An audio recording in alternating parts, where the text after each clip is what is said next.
But the good thing about our voice is the only instrument that can say I love you.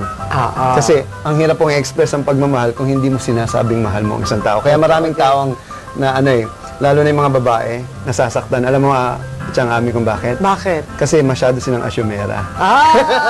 Kasi naniniwala sila sa kasabihang action speaks louder than words. Ganyan, oo. Kaliwa sa mahabagin.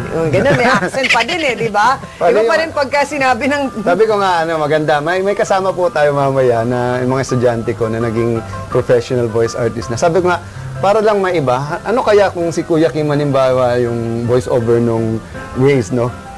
Pwede ba kumanang ka dyan sa kanto? Hindi ba ganun? Kaya si Babal, hoy, kumanang ka dyan sa kanto, 30 meters na lang, lumagpas ka pa. Mas maganda yun, Si Babal, Imagine mo yung ganun. Sino ba nakakuha dyan sa Waze? In-audition yan Opo. Nag-audition yan Marami, actually, isa sa mga ngayon, yung isang estudyante ko nakuha sa, alam ko Google Maps yung ginawa niya Google Maps. Pero isang taon niya ginagawa sa sobrang Hindi mahaba ang trabaho Dami. niya. Ay, oo, mayaman siya ngayon. Mayaman na mayaman million na talaga siya. ang kikitain niya doon dahil almost every day 6,000 yata yung bayad sa kanya. Na nire-record niya, gano'n. Opo, pero bugbog naman. Paano mo masasabi na ang tao ay magaling na voice actor?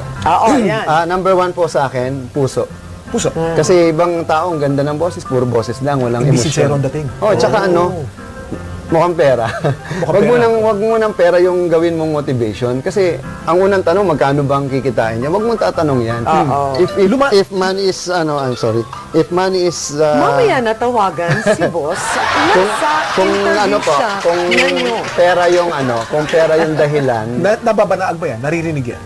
Actually, Kulang sa passion. Opo, Nararamdaman agad. kasi ang naging natin noon, parang, oy, maganda boss mo, pwede mong pagkakitaan yan. Parang yun yung naging motivation natin. Actually, nung una, yun din yung naisip ko. Pero na-realize ko, ang daming mga kabataan, ang daming mga magagaling na hindi nabibigyan ng opportunity. So, ang ginawa ko, nagtayo ako ng school para sa kanila.